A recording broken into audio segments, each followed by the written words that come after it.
بسم الله الرحمن الرحيم وأصلي وأسلم على من بعث رحمة للعالمين نبينا محمد وعلى آله وصحبه أجمعين. إخوتنا الكرام وأخواتنا الكريمات، ونواصل درسنا مع الشبهات المتعلقة المتعلقة ب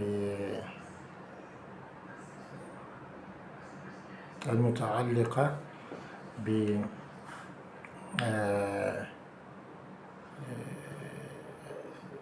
أقوال مجيزي الاحتفال بالمولد النبوي صلى الله عليه وسلم. واليوم مع الشبهة السادسة، وهي قولهم أنكم تنكرون الاحتفال بيوم مولد النبي صلى الله عليه وسلم وتشددون، ولا نراكم تنكرون الاحتفال باليوم الوطني في بلدانكم. والجواب من ثلاثة أوجه. الوجه الأول، لنفرض أننا قصرنا ولم تنكر اليوم الوطني، فهل إذا قصرنا في إنكار شيء يجب أن ندع إنكار كل شيء؟ هذا ليس لازما. الوجه الثاني أن هذا كذب على علماء أهل السنة، فإن أهل السنة متواردون على إنكار اليوم الوطني والاحتفال به، فقد أنكره وبين ضلاله العلامة مفتي الديار السعودية محمد بن إبراهيم رحمه الله، والعلامة سماحة المفتي العام عبد العزيز بن باز رحمه الله، إلى غير من علمائنا. وهكذا ينكر طلاب العلم السائرون على طريقة علمائنا. الوجه الثالث أن هناك فرقا بين اليوم الوطني وأمثاله وبين الاحتفال بمولد النبي صلى الله عليه وسلم. فإن الاحتفال بالمولد يتعبد به، فهو بدعة زيادة على كونه عيدة، بخلاف اليوم الوطني وأمثاله فإنه لا يتعبد به. Alhamdulillah, on continue avec les ambiguïtés liées à l'avis de ceux qui permettent la célébration du Mawlid al-Nabawi sallallahu alayhi wa sallam. Et la sixième ambiguïté, c'est qu'ils disent que vous blâmez la célébration du jour de la naissance du Nabi sallallahu alayhi wa sallam et vous êtes dû là-dessus, mais on ne vous voit pas blâmer la célébration du jour de l'indépendance dans vos pays. Alors, comment on répond à cette ambiguïté? C'est de trois façons. La première façon, qu'on admette que nous avons été lâches et qu'on admette que nous n'avons pas fait ce qu'il faut et que, c'est-à-dire, nous avons été déficients et que nous n'avons pas blâmé le jour de l'indépendance. Parce que si on a été déficient dans le blâme d'une chose, il est obligatoire qu'on délaisse alors le blâme de toutes les choses. Cela n'est pas une obligation. C'est-à-dire, par exemple, on dit qu'il y a beaucoup de mots que les gens sont en train de faire. Aujourd'hui, on parle du phénomène des whoopies, des homosexualités. Donc, si un imam blâme cela, et puis on dit, mais il y a le riba depuis longtemps, l'intérêt juré, vous ne blâmez pas cela. Est-ce que parce qu'on ne blâme pas l'intérêt juré ou l'utilisation de l'intérêt juré, on ne devait pas blâmer les autres interdictions? La deuxième, là,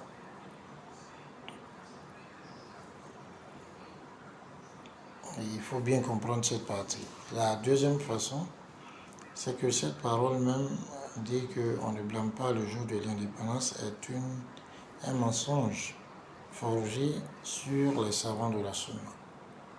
Et les savants de la Sunna, ils blâment de façon successive le jour de l'indépendance et le fait donc de le commémorer.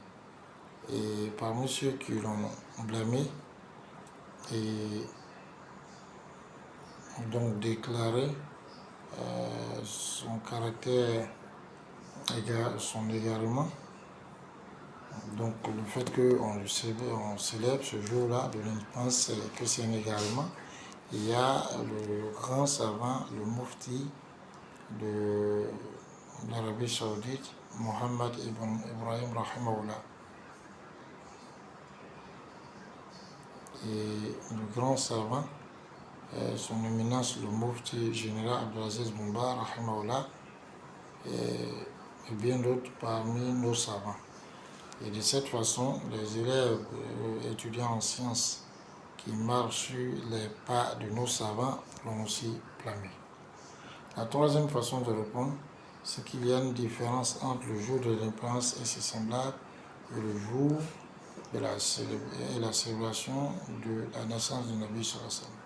Le jour de l'indépendance et semblable, c'est comme le jour l'anniversaire de naissance et tout ça. On n'est pas en train de dire que ça c'est permis ce jour-là, mais on est en train de dire que la différence, c'est que la célébration du Mawlid Nabawi sallallahu alayhi wa sallam, on adore Allah avec cela. Donc, ceci constitue une innovation, en plus du fait que c'est une fête. Ce qui est différent du jour de l'indépendance et ses semblables, puisqu'on n'adore pas Allah subhanahu wa ta'ala avec, on ne cherche pas à se rapprocher d'Allah, avec donc cela, le mal est moindre. Bien sûr, le cheikh a fini de parler ici. Bon, on verra que même parmi les savants de la sunna, il y a des gens donc, qui permettent ce jour-là. Voilà, mais nous, on n'est pas de l'avis de ceux qui disent que c'est permis. Mais des gens ont dit, ouais, mais ce jour-là, pourquoi tu ne viens pas travailler? Mais il n'y a pas de travail. Tu vas venir travailler comment? Donc c'est le pays, tu t'alignes, mais tu n'as rien à manifester ce jour-là. Car là, nous accorde la bonne compréhension.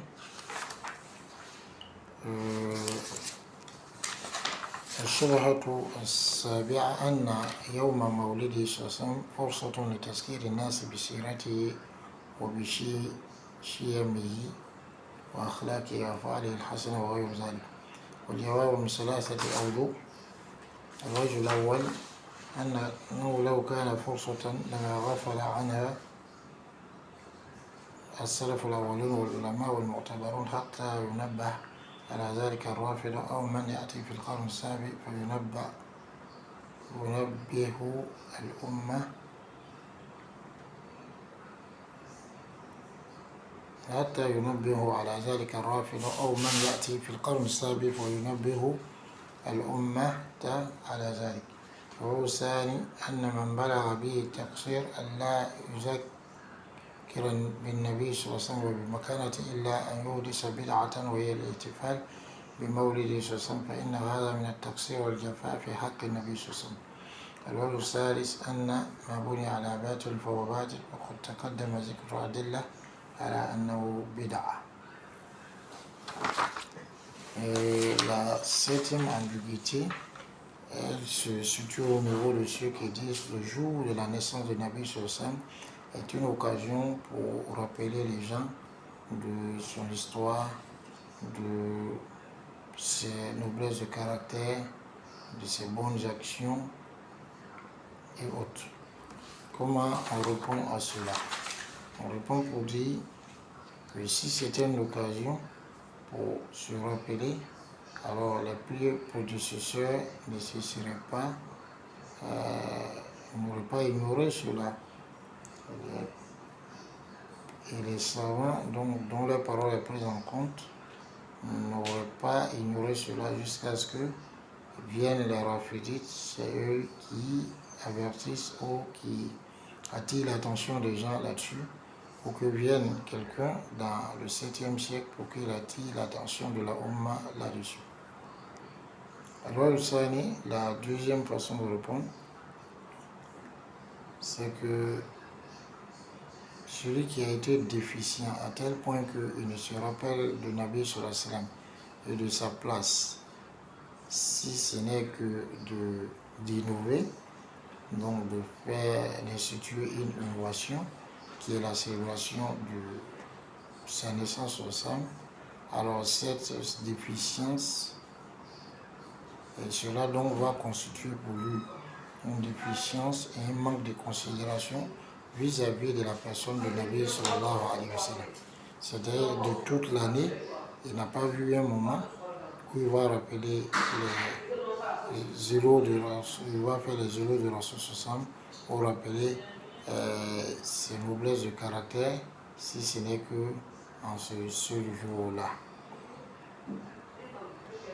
La troisième façon de répondre, c'est que ce qui est conçu sur du faux est faux. Et